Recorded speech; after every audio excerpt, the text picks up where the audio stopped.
Hello, my beautiful audience, and welcome to another episode of Pass the Time Podcast, because you know there's no better way to pass the time than by listening to Pass the Time Podcast. Hi, I'm AJ Wozniacki, and we are joined today by a special guest, Sir Gray Major. How's it going, Gray? Good. You excited for your very first podcast appearance? I am. It's something I want to do for a while now, and it's going to be pretty exciting to do it. So Good. I'm glad you're excited. The audience is glad you're excited, and I'm glad that I'm excited. So today on the show, we're going to be reading Psychosis, which is one of the highest rated creepypastas on passthetime.com. And after I read it, it could be one of my favorite creepypastas. We'll see after I finish reading it again. I usually find some stuff I don't like the second or third read, but this one seems like a real winner. But before we get into that, it's time for our horror fix. Horror fix.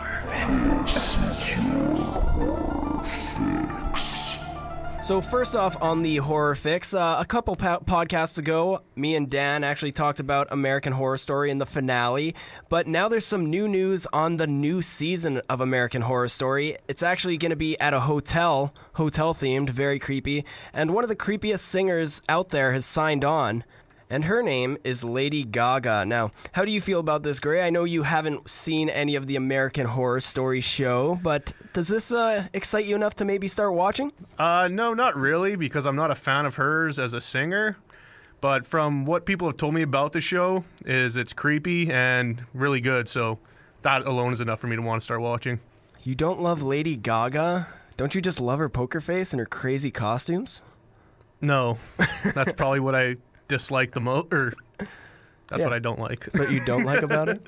Well, I think this is going to be perfect because as a singer, I've always found her kind of off-putting and weird, which I think fits the show perfectly, and I'm really excited. Hotel-themed. I hope they fit in H.H. Holmes in there somewhere. Do you know who H.H. Holmes is, Gray? No, I don't. He's a mass murderer, serial killer. Some people claim he might have been Jack the Ripper, but he created this giant hotel that just had a bunch of rooms that led to nowhere, and it was just a giant murder hotel. He'd get people in there and just kill them. And a bunch of the rooms, like once people got in, it would be locked out from the outside. There'd be chutes to throw the bodies into the furnace in the basement. Very crazy stuff. That's pretty fucked up. So I hope they integrate that. But also on the Horror Fix, a game that I'm excited for, I know you're excited for, and I know everyone should be excited for. That game, of course, being Mortal Kombat X. Now, I know you've seen the trailer. I've seen it too. It has Scorpion and Sub-Zero, I believe, fighting in the deep woods.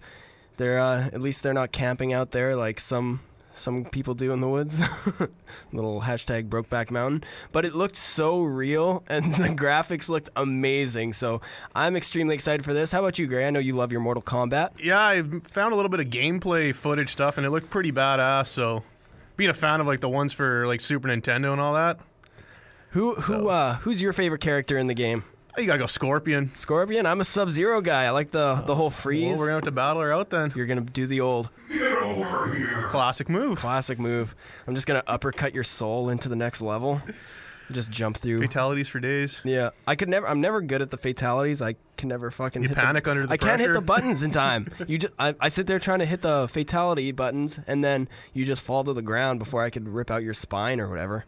Stupid game. But that comes out April 14th, and they've actually started pre-selling it on Amazon.com. A special Mortal Kombat X Collector's Edition. Of course, Collectors is spelt with a K because they like to screw up children's minds and teach them to spell improperly. That's none of my business. I know how to spell collector. As a kid, I probably didn't, but that doesn't matter. Doesn't matter, Gray. How do you spell combat? With a K. That's course. the way I was taught as a child. And anything you see on TV is right.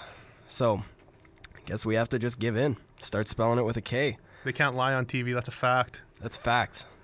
100% fact. You can't lie on the internet either. No, I've never lied once. That's never been done before. But I think that does it for the Horror Fix, except for you actually have beaten Dying Light. I talk about Dying Light a lot on the podcast here. You're probably getting sick of it, but I don't care. I love it. I'm at 70% now. How did you enjoy the ending? Or is it really good? Should I be super excited for the ending? Yeah, I thought it was a pretty badass ending. I don't know. It's just intense. It's like an action movie. It's like you're watching a movie when you play that game, and that's what I like about it. It's constantly intense, and those things at night that attack you, and there's so much zombies, and I don't know, there's everything about it is amazing, and everyone should play it and love it. I just figured out a way to just cheat the game to get my level up. I sit outside at night on one of those lampposts and just shoot with a gun, and like thousands of those fast ones run, and I just got the double barrel shotgun, so I just sit there, boom, boom, and I get like 600 points because it's double points, and yeah, I just crushed it. Leveled up like 4 times last night in like 20 minutes. I found this one spot where you go into like a store and like you have to like crawl under it, and like the steel shutters are like halfway closed, and they can't get in for some weird reason. Like they don't know how to crouch, so you can just sit there and just chop their legs up, and then you get and a bunch. They can't even attack. Yeah, no, it's pretty funny. That's perfect. I love glitches. I love glitches. Good old zombie-ass glitches. They're good. But I think that does it for our horror fix. It's time to get into the creepypastas. This is Psychosis by Matt Demersky. I think I'm saying that right. Matt Demersky. Sounds right to me. Demersky.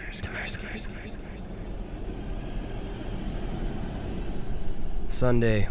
I'm not sure why I'm writing this down on paper and not on my computer. I guess I've just noticed some odd things. It's not that I don't trust the computer, I just need to organize my thoughts. I need to get down all the details somewhere objective. Somewhere I know that what I write can't be deleted or changed. Not that that's happened, it's just everything blurs together here, and the fog of memory lends a strange cast to things. I'm starting to feel cramped in this small apartment. Maybe that's the problem. I just had to go and choose the cheapest apartment, the only one in the basement. The lack of windows down here makes my day and night seem to slip by seamlessly. I haven't been out in a few days because I've been working on this programming project so intensively. I suppose I just wanted to get it done. Hours of sitting and staring at a monitor can make anyone feel strange. I know that, but I don't think that's it. I'm not sure when I started to feel like something was odd. I can't even define what it is. Maybe I just haven't talked to anyone in a while. That's the first thing that crept on me. Everyone I normally talk to online while I program has been idle, or they've simply not logged on at all. My instant messages go unanswered. The last email I got from anybody was a friend saying he'd talk to me when he got back from the store, and that was yesterday. I'd call with my cell phone, but reception's terrible down here. Yeah, that's it. I just need to call someone. I'm going outside. Well, that didn't work so well. As the triangle of fear fades, I'm feeling a little ridiculous for being scared at all. I looked in the mirror before I went out, but I didn't shave the 2-day stubble I've grown. I figured I was just going out for a quick cell phone call. I did change my shirt though, because it was lunchtime, and I guessed that I'd run into at least one person I knew. That didn't end up happening. I wish it did. When I went out, I opened the door to my small apartment slowly. A small feeling of apprehension had somehow already lodged itself in me, for some indefinable reason. I chalked it up to having not spoken to anyone but myself for a day or two. I peered down the dingy gray hallway, made dingier by the fact that it was a basement hallway. On one end, a large metal door led to the building's furnace room. It was locked, of course. 2 dreary soda machines stood by it. I bought a soda from one the first day I moved in, but it had a 2-year-old expiration date. I'm fairly sure nobody knows these machines are even down here, or my cheap landlady just doesn't care to get them restocked. I closed my door softly and walked to the other direction, taking care not to make sound. I have no idea why I chose to do that, but it was fun giving in to the strange impulse not to break the drowning hum of the soda machines, at least for the moment. I got to the stairwell and took the stairs up to the building's front door. I looked through the heavy door's small square window and received quite the shock. It was definitely not lunchtime. City gloom hung over the dark streets outside, and the traffic lights at the intersection in the distance blinked yellow. Dim clouds, purple and black from the glow of the city, hung overhead. Nothing moved, save for a few sidewalk trees that shifted in the wind. I remember shivering, though I wasn't cold. Maybe it was the wind outside. I could vaguely hear it through the heavy metal door, and I knew it was that kind of unique late-night wind, the kind that was constant, cold, and quiet, save for the rhythmic music it made as it passed through the countless unseen tree leaves. I decided not to go outside. Instead, I lifted my cell phone to the door's little window and checked the signal meter. The bars filled up the meter, and I smiled. Time to hear someone else's voice, I remember thinking, relieved. It was such a strange thing, to be afraid of nothing. I shook my head, laughing at myself silently. I hit speed dial for my best friend Amy's number and held the phone up to my ear. It rang once, but then it stopped. Nothing happened. I listened to silence for a good 20 seconds, then hung up. I frowned and looked at the signal meter again. Still full. I went to dial her number again, but then my phone rang in my hand, startling me. I put it up to my ear. "Hello?" I asked, immediately fighting down a small shock at hearing the first spoken voice in days, even if it was my own. I had gotten used to the drowning hum of the building's inner workings, my computer, and the soda machines in the hallway. There was no response to my greeting at first, but then, finally, a voice came. "Hey," said a clear male voice, obviously of college age like me. "Who's this?" "John," I replied, confused. "Oh, sorry, wrong number," he replied, then hung up. I lowered the phone slowly and leaned against the thin brick wall of the stairwell. That was strange. I looked at my received calls list, but the number was unfamiliar. Before I could think on it further, the phone rang loudly, shocking me yet again. This time I looked at the caller before I answered. It was another unfamiliar number. This time I held the phone up to my ear, but said nothing. I heard nothing but this general background noise of a phone. Then, a familiar voice broke my tension. "John," was the single word in Amy's voice. I breathed a sigh of relief. "Hey, it's you," I replied. "Who else would it be?" she responded. "Oh, the number. I'm at a party on 7th Street and my phone just died as you called me. This is someone else's phone, obviously." "Oh, okay," I said. "Where are you?" she asked. My eyes glanced over the drab whitewashed cylinder block walls and the heavy metal door with its small window. "At my building," I sighed, just feeling cooped up. I didn't realize it was so late. "You should come here," she said, laughing. "Nah, I don't feel like looking for some strange place by myself in the middle of the night," I said, looking out the window at the silent, windy street that secretly scared me just a tiny bit. "I think I'm gonna keep working or just go to bed." "Nonsense," she replied. "I can come get you. Your building is so close to 7th Street, right?" "How drunk are you?" I asked lightheartedly. "You know where I live." "Oh, of course," she said abruptly. "I guess I can't get there by walking, huh?" "You could if you wanted to waste half an hour," I told her. "Right," she said. "Okay, have to go. Good luck with your work." I lowered the phone once more, looking at the numbers flash as the call ended. Then, the droning silence suddenly reasserted itself in my ears. The two strange calls and the eerie street outside just drove home my aloneness in this empty stairwell. Perhaps from seeing too many scary movies, I had the sudden inexplicable idea that something could look in the door's window and see me. Some sort of horrible entity hovered at the edges of my aloneness, just waiting to creep up on unsuspecting people that strayed too far from other human beings. I knew the fear was irrational, but nobody else was around. So I jumped down the stairs and ran down the hallway into my room, closed the door as swiftly as I could, and laid there silent. Like I said, I feel a little ridiculous for being scared of nothing, and the fear has already faded. Writing this down helps a lot. It makes me realize that nothing's wrong. It filters out cold, dead thoughts and leaves only hard facts. It's late. I got a call from a wrong number, and Amy's phone died, so she called me back from another number. Nothing strange is happening. Still, there was something a little off about that conversation. I know it could have been the alcohol she'd had, or was it even that it was her that seemed off to me? Or was it? Yes, that was it. I didn't realize it until this moment, writing these things down. I knew writing these things down would help. She said she was at a party, but I had only heard silence in the background. Of course that doesn't mean anything in particular, as she could have just gone outside to make the call. No, that couldn't be it either. I didn't hear the wind. I need to see if the wind's still blowing. Monday. I forgot to finish writing last night. I'm not sure what I expected to see when I ran up the stairwell and looked out the windows. I'm feeling ridiculous. Last night's fear seems hazy and unreasonable to me now. I can't wait to go out into the sunlight. I'm gonna check my email, shave, shower, and finally get out of here. Wait, I think I heard something. It was thunder. That whole sunlight and fresh air thing didn't happen. I went out into the stairwell and up the stairs, only to find disappointment. The heavy metal door's little window showed only flowing water as torrential rain slammed against it. Only a very dim, gloomy light filtered in through the rain, but at least I knew it was daytime, even if it was gray, sickly, and wet. I tried looking out the window and waiting for lightning to illuminate the gloom, but the rain was too heavy, and I couldn't make out anything more than vague, weird shapes moving at odd angles in the waves washing down the window. Disappointed, I turned around, but I didn't want to go back to my room. Instead, I wandered further up the stairs, past the first floor and the second. The stairs ended at the third floor, the highest floor in the building. I looked through the glass that ran up the outer wall of the stairwell, but it was that warped, thick kind that scatters the light, not that there was much to see through the rain to begin with. I opened the stairwell door and wandered down the hallway. The 10 or so thick wooden doors, painted blue a long time ago, were all closed. I listened as I walked, but it was the middle of the day, so I wasn't surprised that I heard nothing but rain outside.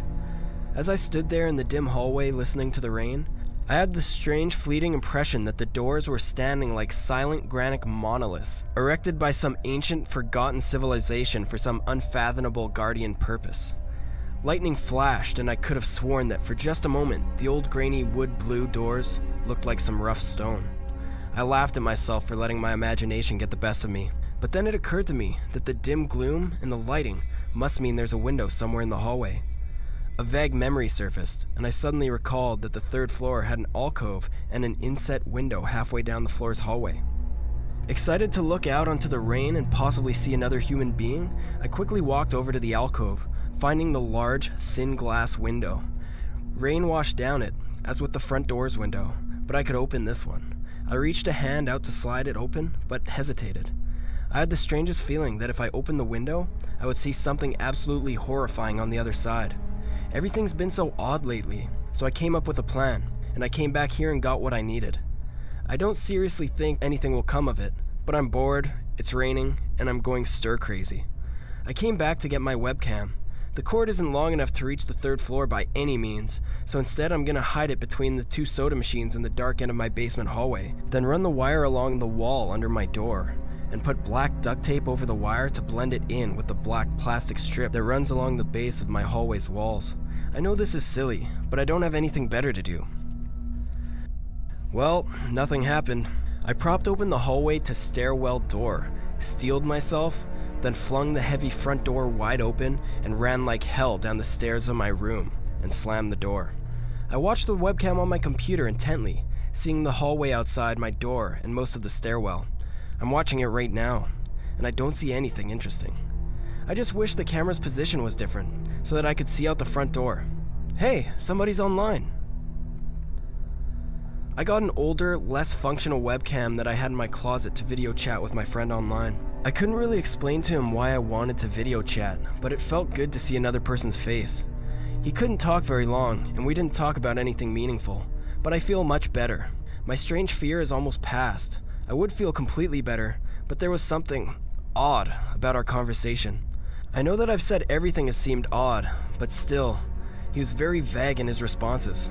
I can't recall one specific thing that he said, no particular name or place or event, but he did ask for my email address to keep in touch. Wait, I just got an email. I'm about to go out. I just got an email from Amy that asked me to meet her for dinner at the place we usually go to, and I've been eating random food from my poorly stocked fridge for days, so I can't wait. Again, I feel ridiculous about the odd couple of days I've been having. I should destroy this journal when I get back. Oh, another email. Oh my god, I almost left the email and opened the door. I almost opened the door, but I read the email first. It was from a friend I hadn't heard from in a long time, and it was sent to a huge number of emails that must have been every person saved in his address list. It had no subject, and it said simply, "Seen with your own eyes. Don't trust them, they." What the hell's that supposed to mean? The words shocked me, and I keep going over them. Is it a desperate email just sent as something happened? The words are obviously cut off without finishing. On any other day, I would have dismissed this as spam from a computer virus or something. But the words, "seen with your own eyes"? I can't help but read over this journal and think back on the last few days and realize that I haven't seen another person with my own eyes or talked to another person face to face. The webcam conversation with my friend was so strange, so vague, so eerie, now that I think about it. Was it eerie, or was the fear clouding my memory? My mind toys with the progression of events I've written here, pointing out that I've not been presented with one single fact that I did not specifically give out unsuspectingly. The random wrong number that got my name and subsequent strange return call from Amy, the friend that asked for my email address, I messaged him first when I saw him online, and then I got my first email a few minutes after that conversation. Oh my god, that phone call with Amy. I said over the phone, I said that I was within a half an hour walk from 7th Street. They know I'm near there. What if they're trying to find me? Where is everyone else? I haven't seen or heard anyone in days. No, this is crazy. This is absolutely crazy. I need to calm down. This madness needs to end. I don't know what to think. I ran about my apartment furiously, holding my cell phone up to every corner to see if I could get a signal through the heavy walls. Finally, in the tiny bathroom near one ceiling in the corner, I got a single bar. Holding my phone there, I sent a text message to every number in my list, not wanting to betray anything about my unfounded fears.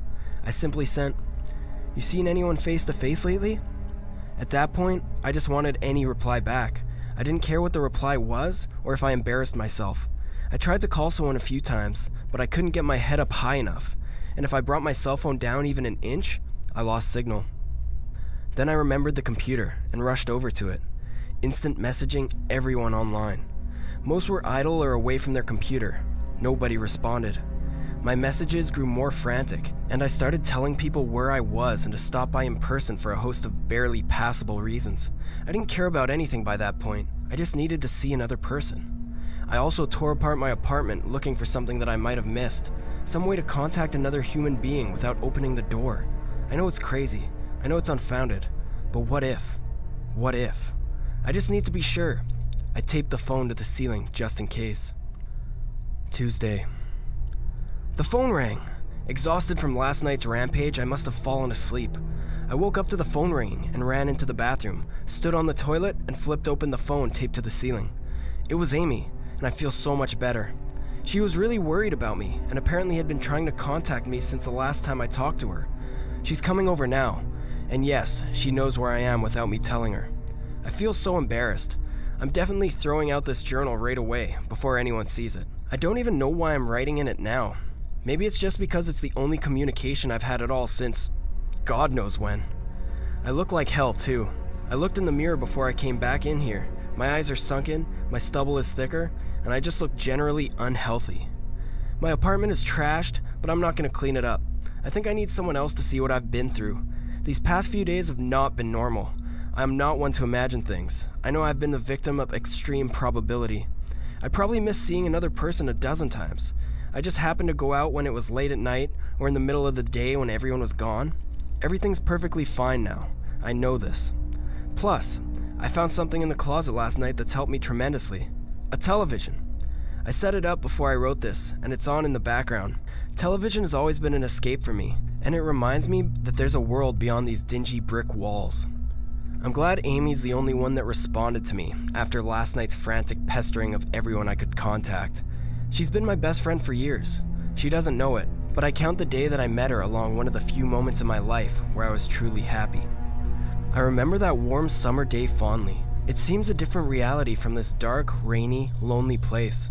I feel like I spent days sitting on that playground, much too old to play, just talking with her and hanging around doing nothing at all. I still feel like I can go back to that moment sometimes, and it reminds me that this damn place is not all there is. Finally, a knock on the door. I thought it was odd that I couldn't see her through the camera I hid between the soda machines. I figured that it was bad positioning, like when I couldn't see out of the front door. I should have known. After a knock, I yelled through the door jokingly that I had hid a camera between the soda machines because I was embarrassed myself that I'd taken this paranoia so far. After I did that, I saw her image walk over to the camera and look down at it. She smiled and waved. "Hey," she said to the camera brightly, giving it a wry look. "It's weird, I know," I said in a mic attached to the computer. "I've had a few weird days." "Must have," she replied. "Open the door, John." I hesitated. How could I be sure? "Hey, humor me a second here," I told her through the mic. "Tell me one thing about us. Just prove to me you're you." She gave the camera a weird look. Alright," she said, slowly thinking. "We met randomly at a playground when we were both way too old to be there." I sighed deeply as reality returned and fear faded. God, I'd been so ridiculous. Of course it was Amy. That day wasn't anywhere in the world except in my memory. I'd never even mentioned it to anyone, not out of embarrassment, but out of the strange secret nostalgia and a longing for those days to return. If there was some unknown force at work trying to trick me, as I feared, there was no way they could know about that day. Alright, I'll explain everything," I told her. "Be right there." I ran to my small bathroom and fixed my hair as best I could. I looked like hell, but she would understand. Snickering at my own unbelievable behavior and the mess I'd made of this place, I walked to the door. I put my hand on the doorknob and gave the mess one last look. So ridiculous, I thought. My eyes traced over the half-eaten food laying on the ground, the overflowing trash bin, and the bed I'd tipped to the side looking for God knows what. I almost turned to the door and opened it, but my eyes fell on one last thing. The old webcam, the one I used for that eerily vacant chat with my friend. Its silent black sphere lay haphazardly tossed to its side, its lens pointed at the table where the journal lay.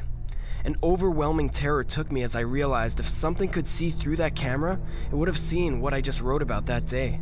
I asked for one more thing about us, and she chose the only thing in the world that I thought they or it didn't know. But it did. It did know it. It could have been watching me the whole time. I didn't open the door. I screamed. I screamed in uncontrollable terror. I stomped on the old webcam on the floor. The door shook. The doorknob tried to turn, but I didn't hear Amy's voice through the door. Was the basement door made to keep out the drafts? Too thick? Or was Amy not outside? What could have been trying to get in if not her? What the hell is out there? I saw her through the computer on the camera outside. I heard her on the speakers through the camera outside. But was it real? How can I know? She's gone now. I screamed. And I shouted for help. I piled up everything in my apartment against my front door. Friday. At least I think it's Friday. I broke everything electronic. I smashed my computer to pieces. Every single thing on there could have been accessed by network access, or worse, altered. I'm a programmer, I know. Every little piece of information I gave out since this started, my name, my email, my location, none of it came back from outside until I gave it out. I've been going over and over what I wrote. I've been pacing back and forth, alternating between stark terror and overpowering disbelief. Sometimes I'm absolutely certain some phantom entity is dead set on the simple goal of getting me to go outside. Back to the beginning, with the phone call from Amy. She was effectively asking me to open the door and go outside. I keep running through it in my head. One point of view says I've acted like a madman, and all of this is the extreme convergence of probability. Never going outside at the right time by pure luck, never seeing another person by pure chance, getting a random nonsense email from some computer virus at just the right time. The other point of view says that extreme convergence of probability is the only reason that whatever's out there hasn't gotten me already. I keep thinking, I never opened the window on the 3rd floor. I never opened the front door until that incredibly stupid stunt with the hidden camera, after which I ran straight into my room and slammed the door. I haven't opened my own door since I flung open the front door of the building. Whatever's out there, if anything's out there, never made an appearance in the building before I opened the front door. Maybe the reason it wasn't in the building already was that it was elsewhere getting everyone else. And then it waited, until I betrayed my existence by trying to call Amy. A call which didn't work, until it called me and asked me my name. Terror literally overwhelms me every time I try to fit the pieces of this nightmare together. That email, short, cut off, was it from someone trying to get word out? Some friendly voice desperately trying to warn me before it came? Seen with my own eyes, don't trust them? Exactly what I've been so suspicious of. It could have masterful control of all things electronic, practicing its insidious deception to trick me into coming outside. Why can't it get in? It knocked on the door. It must have some solid presence. The door. The image of those doors in the upper hallway as guardian monoliths flashes back in my mind every time I try to trace the path of thoughts. If there is some phantom entity trying to get me to go outside, maybe it can't get through those doors. I keep thinking back over the books I've read or movies I've seen, trying to generate some explanation for this. Doors have always been such intense foci of human imagination, always seen as wards or portals of special importance. Or perhaps the door's just too thick. I know that I couldn't bash through any of the doors in this building, let alone the heavy basement ones. Aside from that, the real question is, why does it even want me? If it just wanted to kill me, it could do it any number of ways, including just waiting until I starve to death. What if it doesn't want to kill me? What if it has some far more horrific fate in store for me? God, what can I do to escape this nightmare? A knock on the door. I told the people on the other side of the door I need a minute to think, and I'll come out. I'm really just writing this down so I can figure out what to do. At least this time I hear their voices. My paranoia, and yes, I recognize I'm being paranoid, has me thinking all sorts of ways their voices could be faked electronically. There could be nothing but speakers outside, simulating human voices. Did it really take them 3 days to come talk to me? Amy is supposedly out there, along with 2 policemen and a psychiatrist. Maybe it took them 3 days to think of what to say to me. The psychiatrist's claim could be pretty convincing if I decided to think this has all been a crazy misunderstanding and not some entity trying to trick me into opening the door. The psychiatrist had an older voice, authoritarian but still caring. I liked it. I'm desperate just to see someone with my own eyes. He said I have something called psychosis, and I'm just one of a nationwide epidemic of thousands of people having breakdowns, triggered by a suggestive email that got through somehow. I swear he'd said got through somehow. I think he means spread throughout the country, inexplicably. But I'm incredibly suspicious that the entity slipped up and revealed something. He said I'm part of a wave of emergent behavior, that a lot of other people are having the same problem with the same fears, even though we've never communicated. That neatly explains the strange email about eyes that I got. I didn't get the original triggering email. I got a descendant of it. My friend could have broken down too, and tried to warn everyone who knew against the paranoid fears. That's how the problem spreads, the psychiatrist claims. I could have spread it too, with my text and instant messages to everybody I know. One of those people might be melting down right now, after being triggered by something I sent them. Something they might interpret in any way they want. Something like a text saying, "Seen anyone face to face lately?" The psychiatrist told me that he didn't want to lose another one. That people like me are intelligent, and that's our downfall. We draw connections so that we draw them even when they shouldn't be there. He said it's easy to get caught up in paranoia in our fast-paced world, a constantly changing place where more and more of our interaction is simulated. I have to give him one thing. It's a great explanation. It neatly explains everything. It perfectly explains everything, in fact. I have every reason to shake off this nightmarish fear that some thing or consciousness or being out there wants me to open the door so it can capture me for some horrible fate worse than death. It would be foolish after hearing that explanation to stay in here until I starve to death just to spite the entity that might have gotten everyone else. It's a perfect explanation for every single strange thing I've seen or heard, and I have every reason in the world to let all my fears go and open the door. That's exactly why I'm not going to. How can I be sure? How can I know what's real and what's deception? All of these damn things with their wires, their signals that originate from some unseen origin, they're not real. I can't be sure. Signals through a camera, faked video, deceptive phone calls, emails, even the television lying broken on the floor. How can I possibly know it's real? It's just signals, waves, light. The door. It's bashing on the door. It's trying to get in. What insane mechanical contrivance could it be using to simulate the sound of men attacking wood so well? At least I'll finally see it with my own eyes. There's nothing left in here for it to deceive me with. I've ripped apart everything else. It can't deceive my eyes, can it? Seen with our own eyes. Don't trust them. Wait, was that desperate message telling me to trust my eyes or warning me about my eyes too? Oh my god, what's the difference between a camera and my eyes?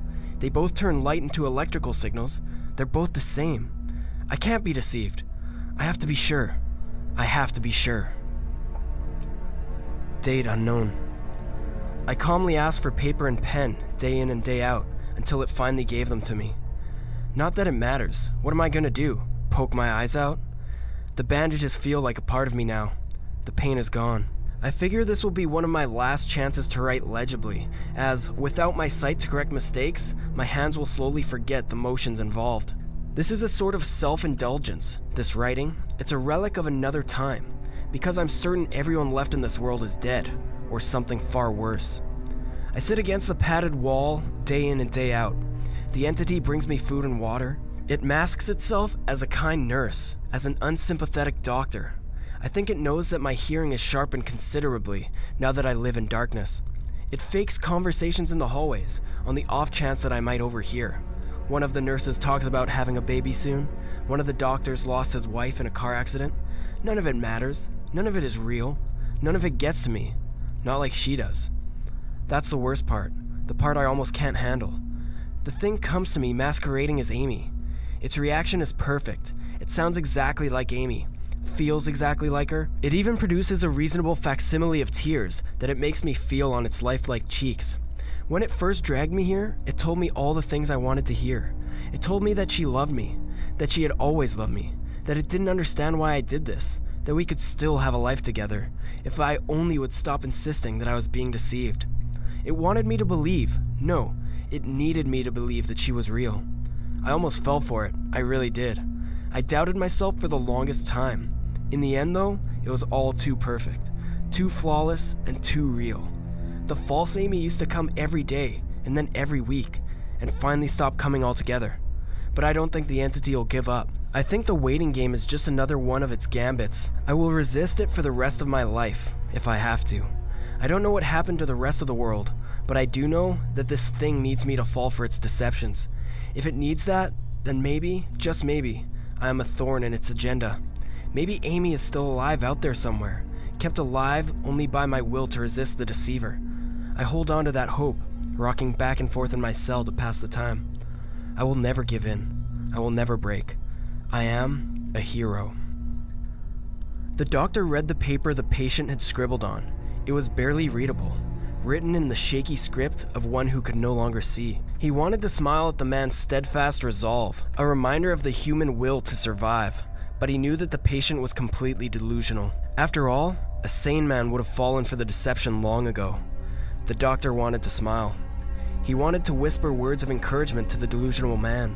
He wanted to scream, but the nerve filaments wrapped around his head and into his eyes made him do otherwise. His body walked into a cell like a puppet and told the patient once more that he was wrong and that there was nobody trying to deceive him.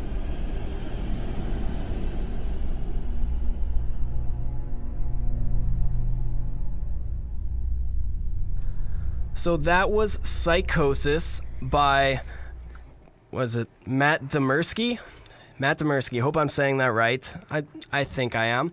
But mad props to him for writing an amazing creepypasta. It's a really psychologically riveting creepypasta. I loved it. It makes me think a lot, which I personally like. So many ways you can interpret it. How do you feel about it, Gray? Yeah, I thought it was a really good one. I think there's a lot of ways, like you said, to interpret it, and it was really well written too. Minus like there's some parts where there's like really long sentences that. Yeah, they were a little difficult to read. I just want to highlight quickly my favorite line of the story. What insane mechanical contrivance could it be using to simulate the sound of men attacking the heavy wood so well? That sounds a little odd to me. We love when men attack heavy wood. Could have reworded that a bit so that I wouldn't burst out laughing. Yes, because for those who don't know, wood sounds like a penis reference. Especially heavy wood. Yes. These men are just attacking a giant dong, swaying in the wind. Oh, jeez. Yeah, but in all seriousness, I thought that was a really good creepypasta, and yeah, I thought it was really crazy. Like the way I personally saw it and processed it was that this guy actually wasn't crazy, and that like all these people around the world that are experiencing the same thing maybe have like the key, like they know what's going on, but since the majority labels them as crazy, that they're crazy when it's really us that are maybe we've been taken over by whatever this entity is, and we're just kind of putting them into this category so that we just ignore them, feel better about ourselves, something like that. Yeah, that's one way to look at it, or else maybe this guy is just completely insane. Yeah, this guy's just a fucking loon. Yeah, I called him a loon. I'm from the 40s. That's the way to do it. But yeah, there's also that, like, if he's just some crazy asshole that had his whole life ruined because he just got really seclusive and all of a sudden just started connecting dots, like he said he was too smart or whatever. Yeah, he just became completely paranoid and scared of the world outside. Well, because like this stuff happens to people all the time. I just saw like a YouTube video, I think I watched it with you, it was like fails, and this one guy, like, he had a video and it shows around his computer and there's like 1,000 empty packs of smokes, and then like he just goes to the floor beside him, over like 1,000 empty 2-liter bottles, like pizza boxes, just food everywhere, like a mountain of food. And like you could see how someone could just get really integrated into their computer, and like the way this connects with like electronics and how people just are 100% obsessed with them nowadays. Like everyone's on their phone at all times or watching TV. Like you have a computer in your pocket now. It's insane. It's You're crazy. Always connected. And what if these things, they can see through your camera on your phone, they're watching you in every way, they know everything about you. Just Hashtag NSA. If NSA is listening, if NSA is listening, then fuck you, Big Red. But I think that's the second time I've referenced that on here. But I like the creepypasta. What would you give it out of 10, Gray? I'd go with a 9 just because it keeps you thinking, and even now I'm still thinking about it and trying to process exactly what goes on in there, and there's a lot of ways you can take it, and it's crazy, and I liked it. Definitely. I'm going to give this one the highest rating I think I've ever given a creepypasta, and that is 9.7 out of 10. That's almost a perfect score. Booyah. The only reason it didn't get perfect score was there were some kind of run-on sentences that were just a little long for my liking, which it isn't really a problem when you're reading it, but when you're reading it out loud, it becomes a little more difficult. And just the fact, like, it was kind of a slow burn at the beginning, but I feel, you know what, most of the stuff, like, had to be in there. There was one specific paragraph that he said a line and just completely repeated the exact same thing in different words, and that was kind of annoying, but I think I cut that part out. So you guys weren't... You didn't have to listen to that nonsense. Yeah, You just got the quality podcast experience. We call it quality pastas here, dog. Yeah, no fucking around. But on to the part of the podcast where we get to review a couple movies we saw. I actually saw a couple of scary movies with my fellow here, Gray, and we're going to talk about them.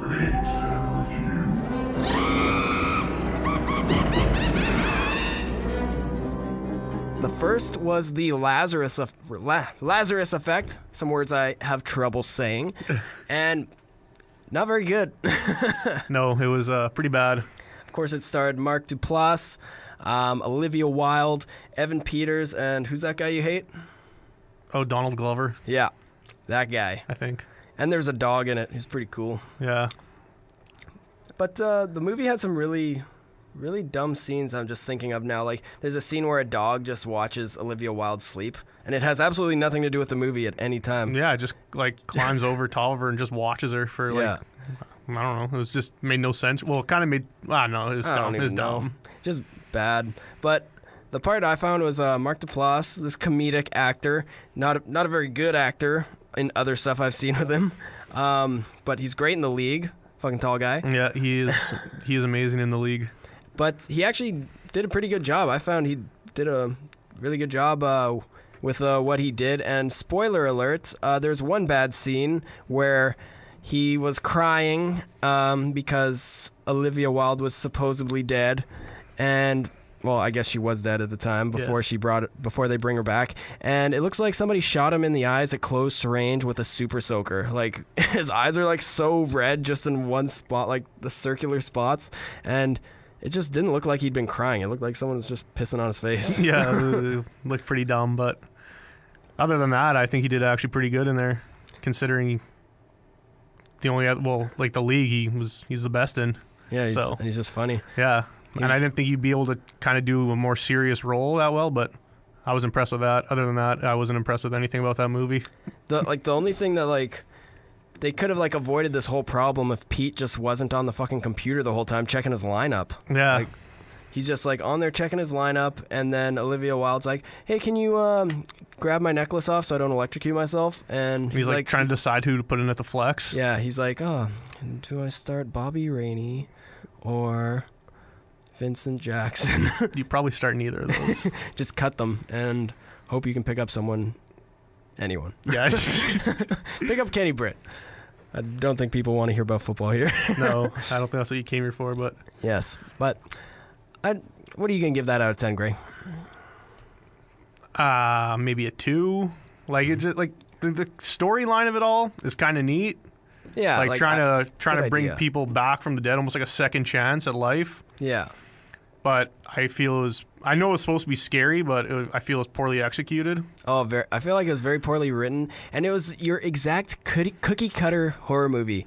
Like, there's a scene where this person comes in to videotape all their stuff to make, like, I guess a documentary or something, and she'd been with them for a little while, it shows, and then all of a sudden out of nowhere she's like, hey guys, I don't have signals in here. And Evan Peters is like, oh yeah, we only have a landline phone and there's no signal in here. And it's like, well, that's kind of obvious that they said that just so they won't be able to call anybody later. Yeah.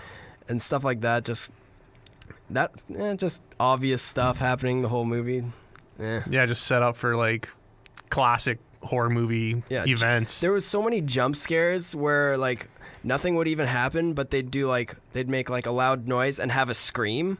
Just like one of those stupid screams. Like it reminded me of when you're watching a YouTube video and somebody just has that stupid exorcist pop up and yeah, that's exactly what it was. And there wasn't really one part that was purely scary in the movie. No, for the most part, it's actually kind of funny. Just how, like, I don't know, some parts of it just made me laugh. Yeah, because it was so. We were laughing bad. in the theaters. I just kept thinking Rafi was gonna jump out. Yeah, start eating pocket dogs. Rafi bomb. And so, I didn't give it my rating. I'm gonna give it a 1.5 just so I can give the next movie we review an even worse rating. That movie is Leprechaun Origins, and if you're not familiar with the Leprechaun series, it's this jolly little leprechaun that looks like a leprechaun, right? He's wearing a little green suit, hat, and he makes jokes and protects his pot of gold and kills people. So it's a pretty fun series, and they ruined it with Leprechaun Origins. Who was the leprechaun in this one, Gray? Hornswoggle, the wrestler. The Little Wrestler. Oh, geez. That'll be his next movie, The Little Wrestler, starring him and Mickey Rourke. Mickey Rourke trains him. But yeah, this movie just completely terrible. It's really the story about one guy who has 3 really shitty friends. Yeah, that's basically it, and it's pretty hilarious to watch. There's the guy from Freddy vs. Jason. He's a bit part actor. I'd never seen him in anything other than Freddy vs. Jason, and he plays a nerd in it, but he's playing this super cool badass guy in this movie, even though he's like 5'2" and looks like a little bitch. He looks like he should have played the leprechaun. But he gets attacked by the leprechaun, and they kind of get away, and he falls down, and none of his friends come back to help except for his girlfriend. And then he's like, why didn't you guys come back? And they just never really assess that. Yeah, they never gave him like a response. Or like, sorry, buddy. They just ignore it. And then later on, they're all tied up to trees as sacrifice for the leprechaun. And he manages to escape because the leprechaun attacks him first and cuts his rope. And then the one guy that just wasn't coming back for him was like, don't leave us, come back. And you know what he does? He grabs a machete, comes back, and saves everybody's lives. And you know what he gets in return? He gets killed by the leprechaun as all his friends leave him to be eaten by the leprechaun. You got to keep in mind here, all of his friends had weapons and easily could have just chopped this leprechaun up into little pieces. They had like machetes and shit. Because, spoiler alert, they kill the leprechaun at the end super easily with a machete. They just cuts off the top of his head. And, she says... She tricks him with coins. Yeah, and as she's tricking him with coins, she says the worst line I've ever heard in movie history. She throws up the coins, yells, "Lucky Charms, bitch," and cuts off the fucking leprechaun's something along head. those lines, yeah. Something like that.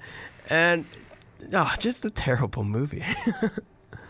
But like this is like the worst looking leprechaun I could have ever imagined. Like it doesn't look anything like a leprechaun. It looks more like little short green alien.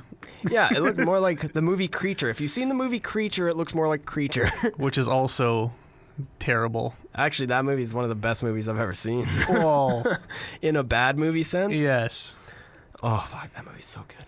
But what are you going to give Leprechaun out of 10? Leprechaun Origins. Yeah, not the first one. The first one's great. Yeah. Oh, Jennifer Aniston. Yeah, the original. Ow, Oh yeah. But this one I'm gonna give it a solid 1.5 because wow, it is truly terrible. Well, I'm gonna kind of stick towards your basics. Since I gave Lazarus Effect, what did I give them? 1.5? Yeah, you give that a 1.5. I gave it a 2. Leprechaun can have a 0.9. Less than 1. That's not even 1. That's not even 1. Out of a possible 10. Yeah. Technically, out of 100, it could only get 9. So, it's pretty bad. That's truly a testament to how terrible that movie is. That is. I'm going to tell you right now, don't even waste your time watching it. You heard everything you need to hear about that movie right here. You'd be better off watching Too Many Cooks 6 times in a row than watching... Too Many Cooks? Too Many Cooks. Sorry about that. So just watch Too Many Cooks. It's better. Yeah. It's like the greatest opening sequence in the history of anything ever. It's true. That is it for today on Pass the Time Podcast. We hope you enjoyed the show. Drop us an email at passthetime.podcast@gmail.com. Make sure you like us on Facebook, facebook.com/passthetime podcast. Twitter at Pass the Podcast, and give Gray a shout out. What's your Twitter, Gray? I'm not even sure. I think it's Gray 1992. Yeah, I don't use it a lot, but follow me anyways. Make sure you just call him a homo on there or something. Yeah, I like that. Thanks. Because it's not a bad thing. No, it's just I drink homo milk. Yeah, that's what he is. No, but I'd like to say thanks to AJ for having me on. It was a lot of fun. Oh, no problem. I hope to have you back. Sir. And I also, I hope I didn't ruin your podcast experience there, listeners. And if I did, then go suck a lemon. And suck a lemon they shall. But that's it for the podcast.